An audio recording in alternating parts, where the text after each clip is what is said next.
నమస్తే.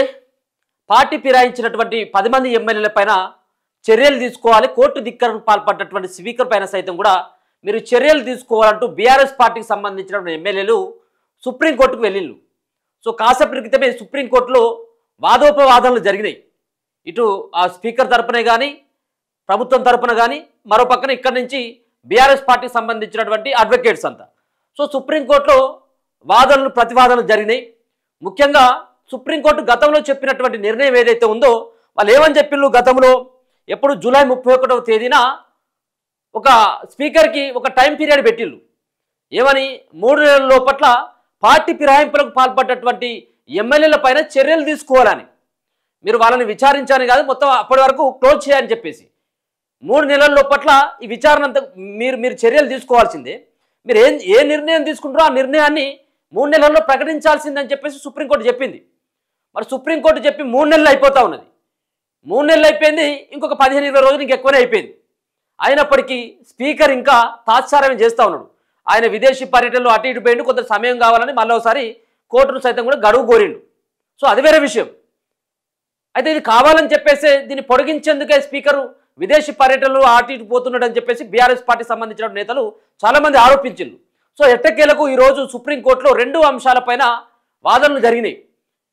నిర్ణయం సరైనటువంటి టైంకు స్పీకర్ తీసుకోలేదు కాబట్టి ఆయన పైన చర్యలు, పార్టీ ఫిరాయించినటువంటి ఎమ్మెల్యేలని వాళ్ళు డిస్క్వాలిఫై చేయాలని చెప్పేసి ఈ 2 అంశాలపైన కాసేపటి క్రితమే సుప్రీంకోర్టులో వాదనలు జరిగితే దాంట్లో స్పీకర్ అయినటువంటి గడ్డం ప్రసాద్ పైన చాలా ఆగ్రహం వ్యక్తం చేయడం జరిగింది. చీఫ్ జస్టిస్ గవాయ్, మీరు నిర్ణయం తీసుకుంటారో చెప్పు, లేకపోతే నేను నిర్ణయం తీసుకోవాలని చెప్పు, ఒకటే ముచ్చట చెప్పు అని చెప్పేసి కొంత ఘాటైనటువంటి పదజాలంతో, కొంత గంభీరమైనటువంటి గొంతుతోటే గవాయ్ మాట్లాడినట్టుగా తెలుస్తూ ఉంది. ఎవరు? Chief justice. సో 3 సభ్య ధర్మాసనం ఈరోజు అంతా కూడా ఆ కేసునంతా కూడా విచారణ చేపడితే, సో గవాయ్ 24వ తారీఖున ఆయన రిటైర్మెంట్ ఉంది. సో మొత్తానికి దీన్ని ఏదో రకంగా కన్క్లూడ్ చేద్దామన్నటువంటి ఆలోచన కావచ్చేమో. కానీ ఇప్పటి వరకు 8 మంది ఎమ్మెల్యేలను విచారణ పేరు మీద మరో పక్కన టైంను తాత్సారం చేసింది తప్పించి స్పీకరు ఇంకా 2 ఎమ్మెల్యేలను కనీసం ముట్టుకోలేదు. ఎవరు? దానవ నాగేంద్ర, ఆయన కడియం శ్రీహరిని కనీసం ముట్టుకోలేదు.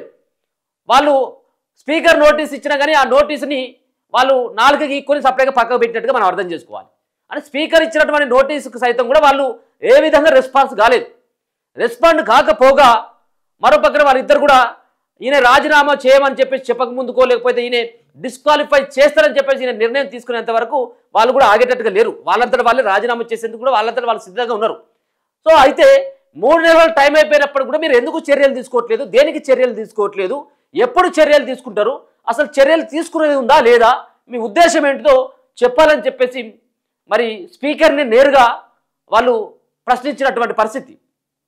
మొత్తానికి స్పీకర్ ఏమో స్పీకర్ కార్యాలయం గతంలో 8 వారాల గడువు కావాలని చెప్పేసి లేఖ రాయడం. సో ఈరోజు కూడా కోర్టులో సైతం కూడా మాకు ఇంకొక 8 వారాల గడువు కావాలని. 8 వారాల గడువు అంటే ఇంకెంత? ఇంకా 2 నెలల టైం. ఇప్పటికే 3 నెలల 15 రోజులు అయిపోతుంది కోర్టు చెప్పి. ఇంకా 2 నెలల టైం అడిగితే లేదు 2 నెలల టైం కాదు, లాస్ట్ అండ్ ఫైనల్ వార్నింగ్ మీకు ఇచ్చేది కేవలం 4 వారాలు మాత్రం ఇస్తాం. 4 వారాల లోపట్ల మీ నిర్ణయాన్ని స్పష్టంగా చెప్పాల్సిందే. సో పార్టీ మారినటువంటి వాళ్ళు ఎమ్మెల్యేలు అని చెప్పేసి బీఆర్ఎస్ వాళ్ళు అంటా ఉన్నారు. పార్టీ మారలేదని చెప్పేసి కూడా పార్టీ మారినామని చెప్పేసి ఎవరిపైన ఆరోపణలు చేస్తూ ఉన్నారో వాళ్ళు అంతా కూడా మేము పార్టీ మారలేదు, మేము కేవలం జెండా మాత్రం కప్పుకున్నాం, మేము కేవలం కండువా, అది దేవుడు కండువ కప్పుకుంటే మేము కాంగ్రెస్ వాళ్ళు కండువ కప్పుకున్నారని మమ్మల్ని బదనం చేస్తున్నారు అనేది వాళ్ళు ఇచ్చినటువంటి వివరణ. సో మరి ఇక్కడ బీఆర్ఎస్ వాళ్ళు కూడా వాళ్ళు చెప్తారు కదా, వాళ్ళు చెప్పేటువంటి అంశం ఏంటిదంటే లేదు వాళ్ళు కప్పుకున్నది దేవుడి కండువ కాదు, 3 రంగుల కండువ కాదు, అది కాంగ్రెస్ పార్టీ కండువే కప్పుకున్నారు, వాళ్ళు కాంగ్రెస్ పార్టీ గుర్తుకి ఓటేయమని చెప్పేసి బహిరంగంగా వాళ్ళు మాట్లాడినటువంటి వాళ్ళు అని చెప్పేసి వాళ్ళు ఆడియో క్లిప్పులు, వీడియో క్లిప్పులు, పేపర్ కట్టింగ్స్, వాళ్ళు సోషల్ మీడియాలో వచ్చినటువంటి పోస్టులు, వాళ్ళు మాట్లాడినటువంటి మాటల్ని అన్నిటి కూడా రికార్డు పరంగా స్పీకర్కు సమర్పించారు. ఇటు హైకోర్టు అండ్ సుప్రీంకోర్టుకు సైతం కూడా బీఆర్ఎస్ పార్టీకి సంబంధించినటువంటి నేతలు సమర్పించారు. ఇక దీంట్లో నో మోర్, ఎట్లాంటి భేదాలు లేవు, ఎటువంటి అనుమానాలు కూడా అక్కర్లేవు. తెలంగాణలో అవసరమైతుంటే 4 చోట్ల ఉప ఎన్నికలు, ఇంకా కనుక చర్యలు తీసుకున్నట్టయితుంటే అవసరమైతుంటే 10 చోట్ల సైతం కూడా ఉప ఎన్నికలు వచ్చేటువంటి అవకాశం స్పష్టంగా కనబడతా ఉంది.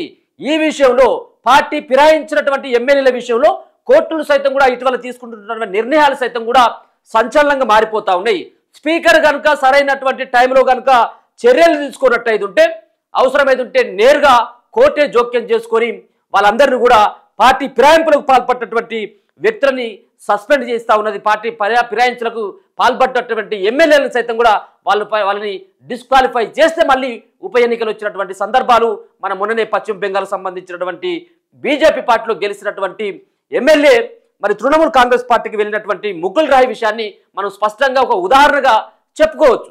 సో అక్కడ పశ్చిమ బెంగాల్లో సైతం కూడా ఆయన పైన కూడా వేటేసింది నేరుగా హైకోర్టు. ఆ రాష్ట్ర హైకోర్టు నేరుగా ఆయన పైన డిస్క్వాలిఫై వేటేసింది ఆయన పిఎస్సి చైర్మన్గా చేస్తే. సో ఇప్పుడు సైతం కూడా పిఎస్సి చైర్మన్గా మరి పార్టీ మారినటువంటి అరికపూడి గాంధీ అండ్ ఇద్దరు సైతం కూడా వాళ్ళు బహిరంగంగా దొరికేసింది. వాళ్ళు ఇక మళ్ళీ మనం దాంట్లో ప్రత్యేకంగా చెప్పనక్కర్లేదు. ఎవరు దహనం నాగేంద్ర కడెం శ్రీహరి వాళ్ళు ఓపెన్గా దొరికేసింది. వాళ్ళు ఖచ్చితంగా వాళ్ళ పైన యాక్షన్ ఉండబోతా ఉన్నది. నాకు తెలిసి మనకున్నటువంటి సమాచారం ప్రకారం ఈ 4 నెలల్లో స్పీకర్ ఒక నిర్ణయాన్ని మాత్రం ప్రకటించబోతా ఉన్నాడు. స్పీకర్ ఆయన నేను విచారించినటువంటి సందర్భంలో నాకు ఉన్నటువంటి అవగాహన ప్రకారం నాకు ఉన్నటువంటి ఎవిడెన్స్ ప్రకారం పార్టీ ఫిరాయింపులకు పాల్పడ్డటువంటి 10 మంది ఎమ్మెల్యేలు మిగతా 8 మంది ఎమ్మెల్యేలు వాళ్ళు బీఆర్ఎస్ పార్టీకి సంబంధించినటువంటి ఎమ్మెల్యేలు అని నా విచారణలో తేలిందని చెప్పేసి రేపు కోర్టుకు అదే విషయం చెప్తాడు. మరి ఈ ఇద్దరి విషయంలో ఏమైనా ఎన్కేసుకొచ్చేటువంటి ప్రయత్నం చేస్తారా? స్పీకర్ అంటే అందరికీ తెలుసు. సో స్పీకర్ అంటే అన్ని పార్టీలని సమానంగా చూడాలి. అసెంబ్లీలో జరుగుతున్నటువంటి చర్చలలో అందరికీ కూడా సమానమైనటువంటి అవకాశం ఇవ్వాలి. సో అవకాశం ఇవ్వాలి అంటే ఆయన తటస్థ వ్యక్తి లెక్కన ఉండాలా. కానీ ఆయన కాంగ్రెస్ పార్టీకి సంబంధించిన వ్యక్తి ఏ స్పీకర్ అయినప్పటికీ కూడా ఏ పార్టీ అధికారంలో ఉంటే ఆ పార్టీకి సంబంధించినటువంటి ఎమ్మెల్యేలే స్పీకర్ స్థానంలో ఉంటాడు. కాబట్టి ఎట్లయినా కానీ వాళ్ళ పార్టీకి సంబంధించినటువంటి ఎమ్మెల్యేలు కాబట్టి ఇమ్మీడియట్గా చర్యలు తీసుకునేటువంటి అవకాశం అయితే లేదు. కానీ ఇప్పుడు చర్యలు తీసుకోవాల్సినటువంటి అవసరం అత్యవసరం ఇప్పుడు ఏర్పడ్డది. స్పీకర్ పైన నేరుగా కోర్టు సైతం సుప్రీంకోర్టు ఆగ్రహం వ్యక్తం చేసింది. ఏంటిది ఇది అంతా కూడా ఇన్ని రోజుల పట్టి ఏం చేస్తూ ఉన్నావు?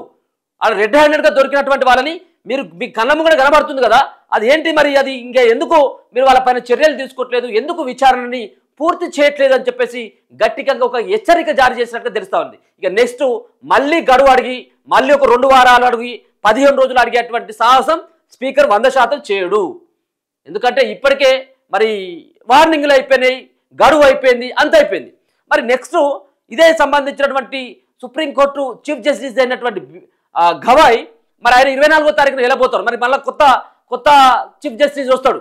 మరి ఆయన ఏమైనా మళ్ళీ ఇంకేమైనా మళ్ళీ ఈ కేసును కొంత వాయిదా వేసి ఇంకేమైనా గడువు ఇస్తారా లేదనేది ఒక ఆప్షన్ అయితే కొంత ఇక వెసులుబాటు కనిపించేది అదొకటి మాత్రం. ఇప్పుడు కాంగ్రెస్ పార్టీ కానీ స్పీకర్ కానీ కొత్తగా వచ్చేటువంటి జడ్జి కాబట్టి ఆయన కొంత టైం తీసుకొని ఇంకో 15 రోజులు పొడిగియాలి తప్పించి ఇక మళ్ళీ దీంట్లో తప్పించుకున్నటువంటి అవకాశమో లేకపోతే గడువు పెంచుకొని పోయేటువంటి అవకాశం అయితే కనబడట్లేదు. ఎట్టి పరిస్థితుల్లో ఈరోజు స్పీకర్ పైన కోర్టు ఆగ్రహం చేసిన తర్వాత నెక్స్ట్ మంత్లో అంటే వాళ్ళకి ఇచ్చినటువంటి గడువు 4 వారాలు, వాళ్ళు 8 వారాల గడువు కావాలంటే 4 వారాల గడువు ఇచ్చింది కాబట్టి నెల రోజులు.